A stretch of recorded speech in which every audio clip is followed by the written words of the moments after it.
Oh.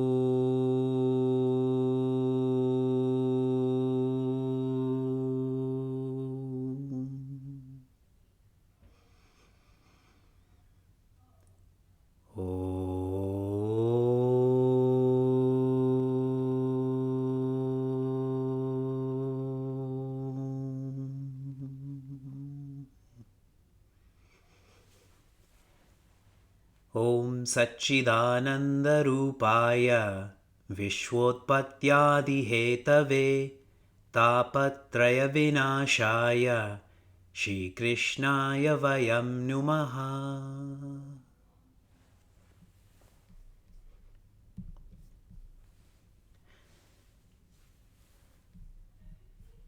I'm just pulling up our Dhyanam Shloka. I've pulled up the wrong one, and I apologize for that.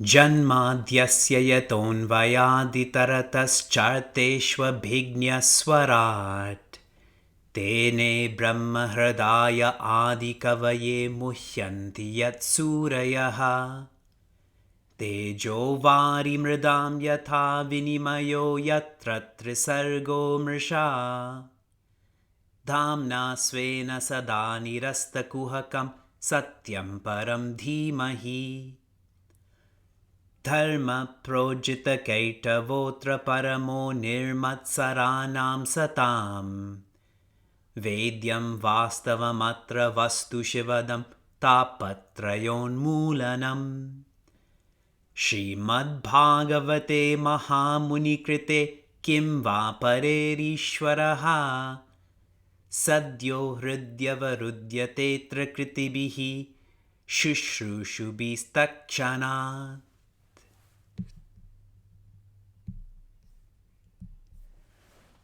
Hari Om and greetings from Niagara Falls. How many of you have been in love before? By a show of hands, how many of you have been in love? If your spouse is beside you, please put your hand up for your welfare. I bet you've never been part of a Vedanta discourse where this is the first question. How many of you are in love right now? If you can recall, past or present, the feeling of being in love, this feeling has brought out the best in you. You have become most virtuous, patient, understanding, compassionate, and on and on and on. Do you agree? The spouses are looking at me or shaking their heads. Our course is a training in love. And I don't mean poetic love. I literally mean in love. Bhagwan, our creator, is of the nature of love.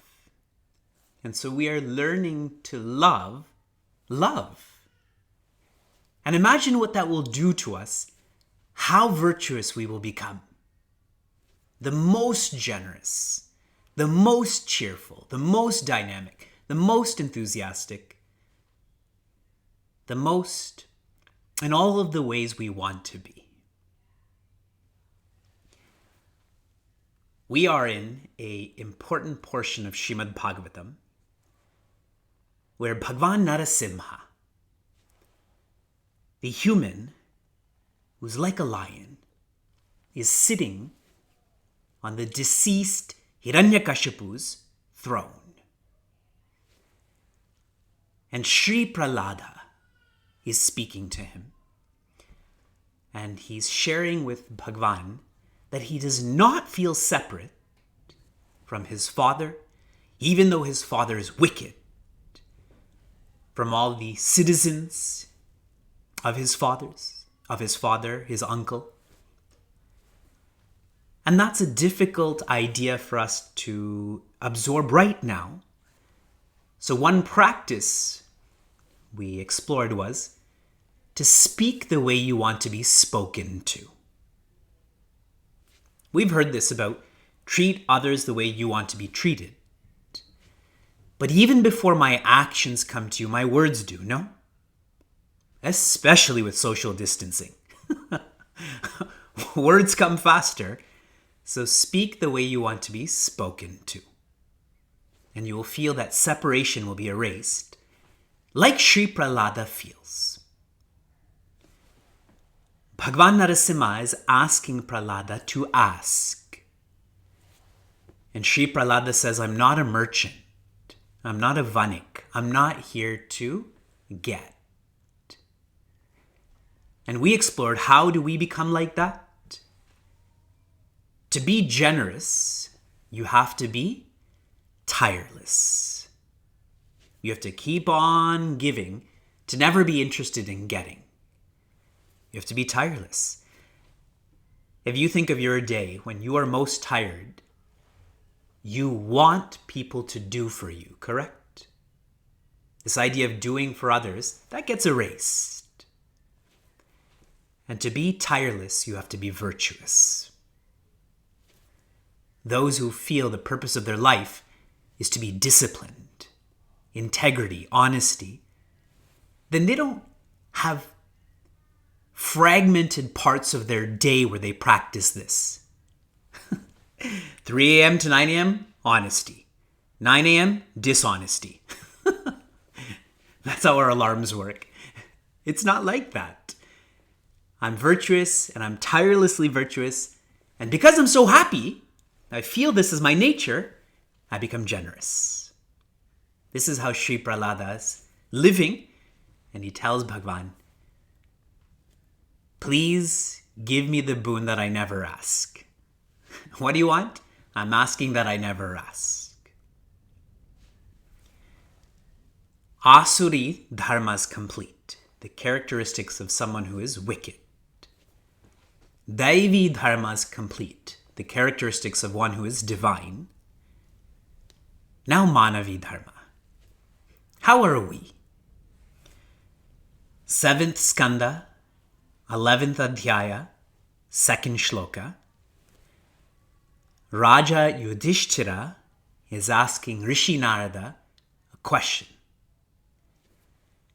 And you all remember how this dialogue began, yes? If we paused right now and we had a spontaneous pariksha, and I asked you, how come these two are talking together? Will you be able to answer that? This skanda began with Shishupal being destroyed and merging with Bhagavan Krishna.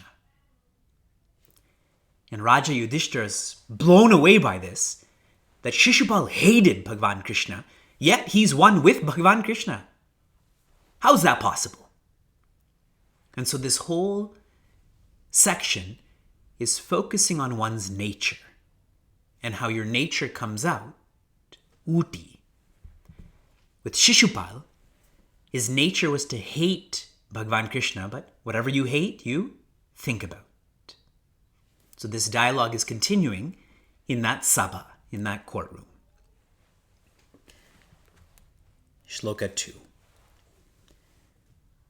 Bhagavancho tumichami nirnam dharmam sanatanam varnashrama acharayutam yat puman vindate param. Raja Yudhishthira asks Rishi Narada, calls him Bhagavan, the one with virtues, Shrotum ichami. I want to listen. Nirnam dharmam sanatanam. How does one follow Sanatana Dharma? Raja Yudhishthira is asking this. He's already so evolved, and still this question. I want you to explain this to me in the Varna Ashrama Acharya, meaning What are the responsibilities based on one's varna, personality type, ashrama, position in life, yat puman vindate param, following which one will reach the highest, be the happiest. This is the literal meaning. What does the word dharma mean? What does dharma mean?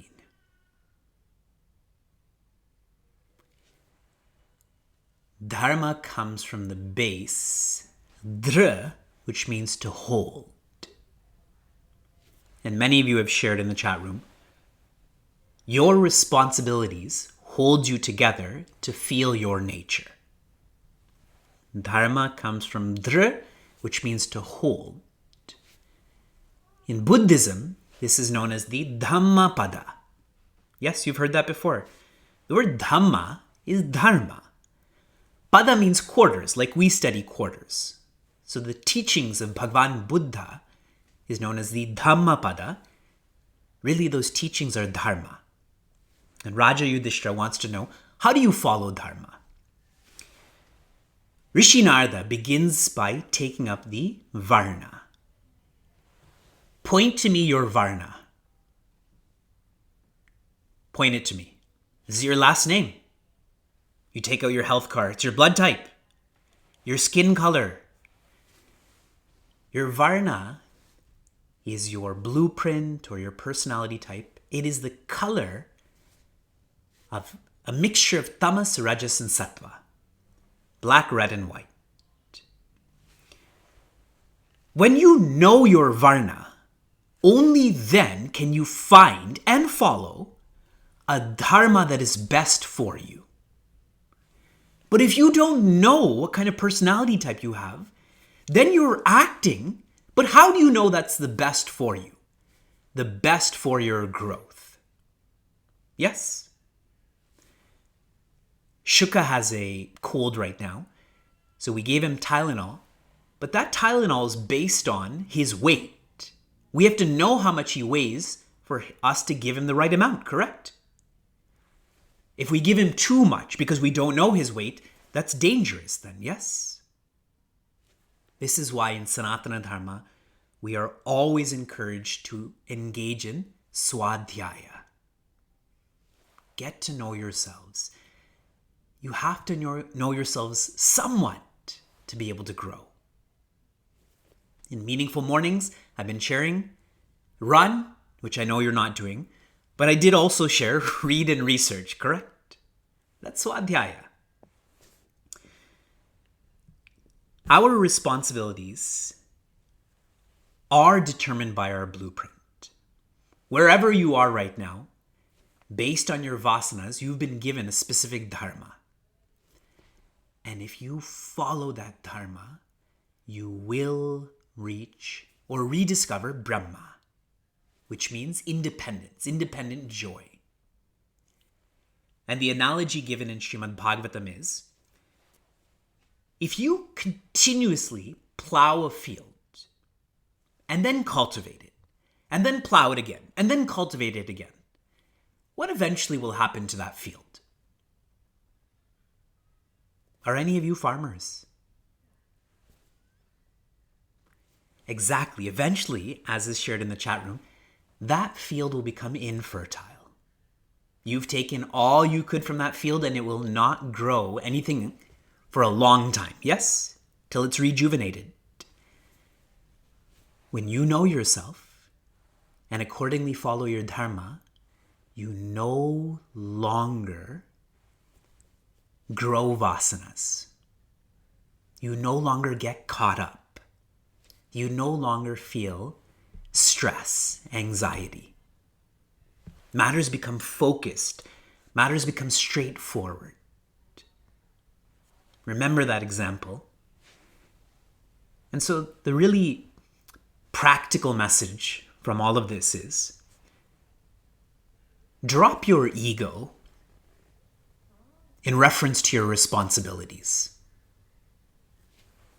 We have this ego, I don't want to do this. Someone else should do this. I can be doing something better, something different. Or I'm doing this and no one appreciates me. Those are all mind games. Those are all references to the ego. If the ego is present, dharma is not present. Yes? If dharma is present, the ego is not present. See how they're mutually exclusive? So drop your ego.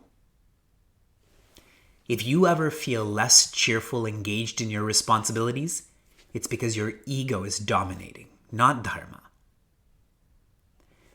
And one way to measure this, in our meditation and life course, I shared all of you should start a Antakarana Shuddhi chart. Having a spiritual guide. How many of you have this? Some of you are following.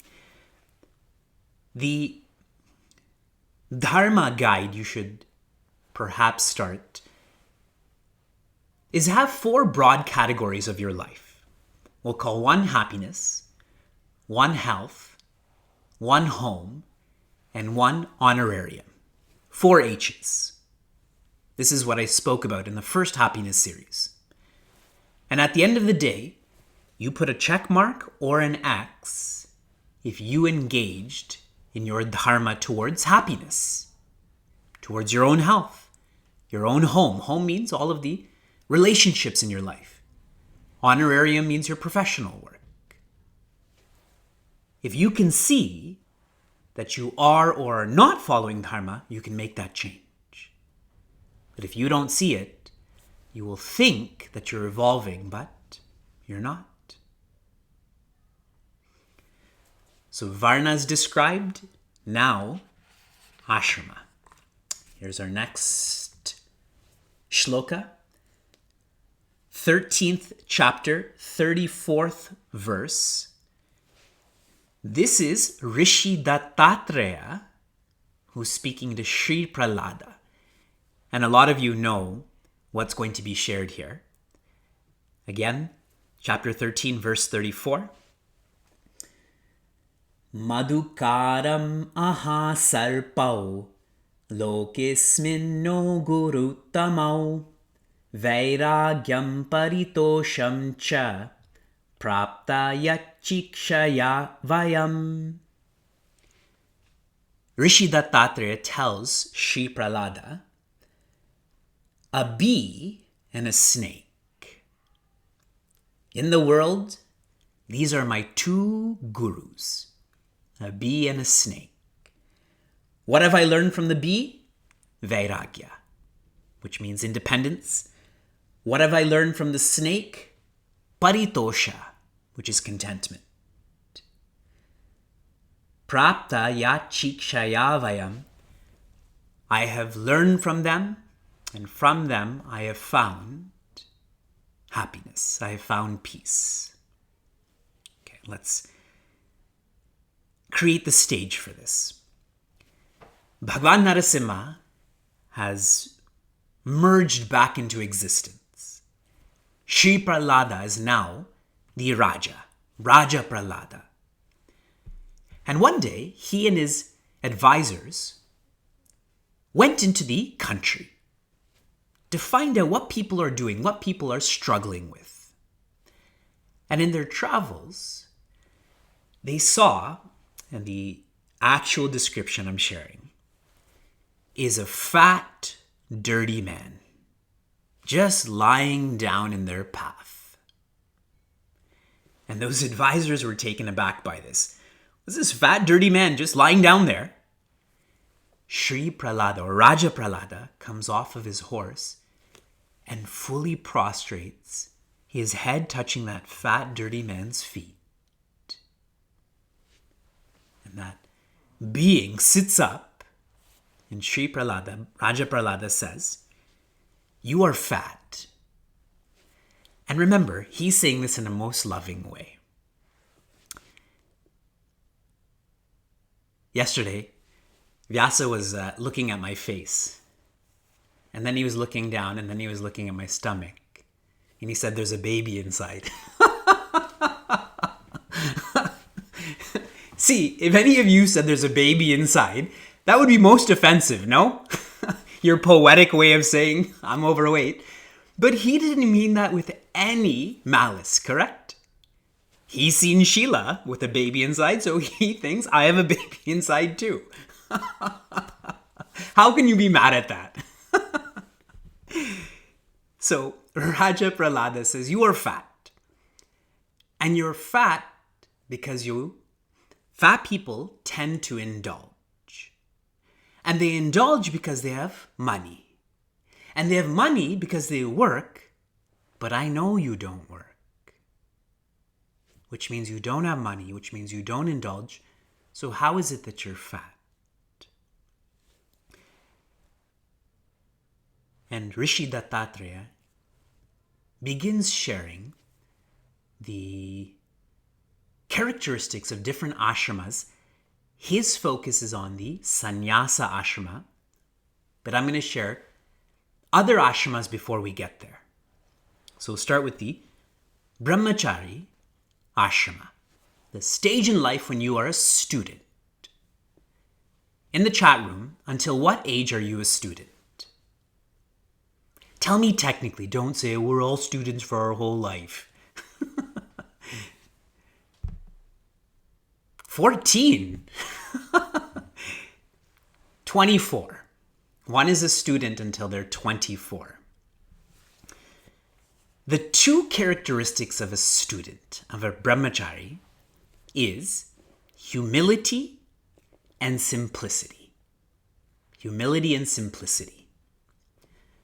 The details that are described of how a student should be living in the Gurukula and how they don't even eat without offering food to their guru. They don't even speak unless they've asked for permission to speak.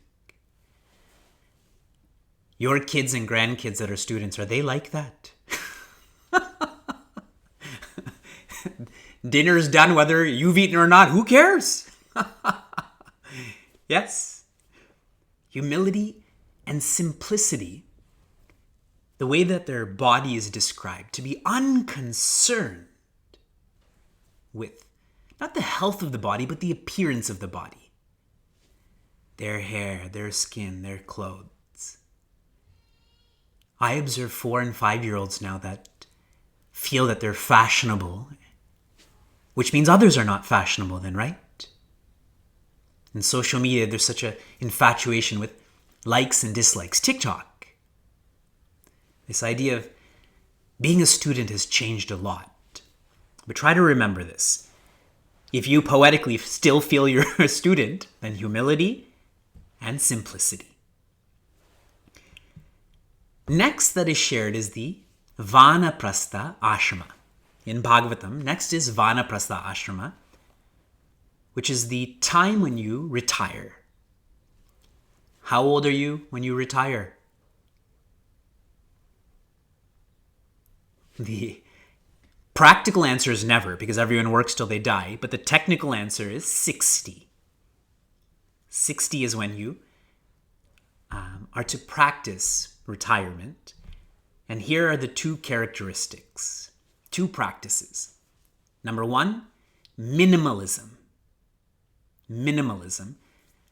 That's why when those people are retired, they have less clothing. Some downsize their home, and on and on and on. Minimalism. And austerity. Austerity doesn't mean comfort, it means discomfort. Tapa. Now think logically about this, because I find the majority of people over 60 that I know, they go into vacation mode. They don't retire. They retire from one field and they use their income to get lost in comfort.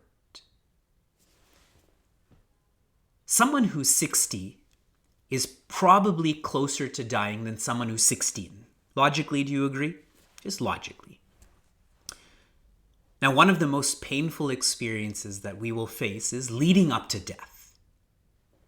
I'm not saying death will be painful, because if you've died, there is no pain. But the lead up to death. You can't stop that. You can't change that. So you have to endure that. What is the Sanskrit word for endurance? Also starts with T. Titiksha, that's right. See, at 60, you start your tapa, voluntary discipline, austerity, choosing discomfort, so that as death approaches, the pain that comes with that, you're strong enough, you've enabled yourself to endure that, so you die graciously then. Got it? Humility and simplicity, 0 to 24. Minimalism and austerity, 60 to 72. Not 12 days, 12 years. Now, Rishi Dattatreya is highlighting the characteristics of one who is a renunciate. And he shares, one should practice being quiet. And one should practice being content. So first I'm going to read to you what quietude means. And as I'm reading this to you, really think about, these are the characteristics of a renunciate, and the renunciates you know. He should not take sides in controversies. He should not strive to attract disciples and followers. Study of many books is not for him. He should not go about giving discourses merely for gaining popularity. Nor should he initiate new ventures like starting monasteries, etc. It's very different than what we're exposed to, no? I wanted to share those details with you. One should be quiet. One should speak less. One should move less. One should enjoy their own company more. To become quiet and contentment. Here's where these teachers come in specifically. A honeybee, goes about making honey. Does that honeybee ever enjoy that honey? People take that honey, often at the expense of even killing that bee. Yes? And Rishi Dattatreya has learned this, so he doesn't live for pleasure, possession, or position, because this will just be taken away. Often at our own expense, no? So, letting that go, he's like a python. A python doesn't exert to eat, to survive. A python just lies there, like he was doing. And any food that comes, he eats it. And if the food doesn't come, doesn't eat it. That is being content. How many of you have been to Florida before? How many of you have not been to Florida? Not been to Florida. Just out of curiosity. Wow, there's people who've never been to Florida. Okay. When we were younger, we went to Florida all the time. My parents took us on long road trips. That's where I realized my training in solitary confinement began. Is those long road trips where there's no phones, no leaving, you have to talk to each other. That's why I was ready for the ashram. Sheila and I went to Florida before Vyasa was born. And we went kayaking with, I don't know if they're alligators or crocodiles. I think they're crocodiles, I think. And they're alligators. They are everywhere. So you're kayaking in this bayou, in these streams, and literally 6 feet away from me, like social distancing, there's a crocodile, alligator, whatever it is. And they're all over the place. And one of the people who had rented us the kayak said, they are the most lazy creatures. They move for 1 hour a day in which they eat, and the rest of the time, they just relax in the sun. I'm such a delicious specimen that alligator could have eaten. Not that sick, kind of young, enough food, but just there. The most tamasic creatures. But really, content. And that's how Rishi Dattatreya lives, content with peace. So then it becomes easy to quieten pleasure, possession, position. So those are the two characteristics, quietude and contentment. Who are we missing now? Grahastas. And that's how this whole skanda is completed, which we will next week. The majority of insights are shared for people like you and I. If everything I've shared is here for you, here's what you have to remember. To be able to follow your dharma, you have to have virtues. If you're indisciplined, can you be responsible? If you're careless, can you be responsible? If you're opinionated, can you be responsible? You have to have virtues to be responsible. So virtues for dharma, and the reverse is true also. Dharma for virtues. The more you follow your dharma, your responsibilities, don't you develop quietude, contentment, strength? Yes? And when you have developed bhagya, you are the most virtuous, you become one with Bhagavan. Remember how I started? How many of you are in love? And then you thought about your spouse. You thought about a basketball team. Our course is training in loving Bhagavan. It is evolving from whoever I am to bhagya, that is to be virtuous, to Bhagavan. Oh.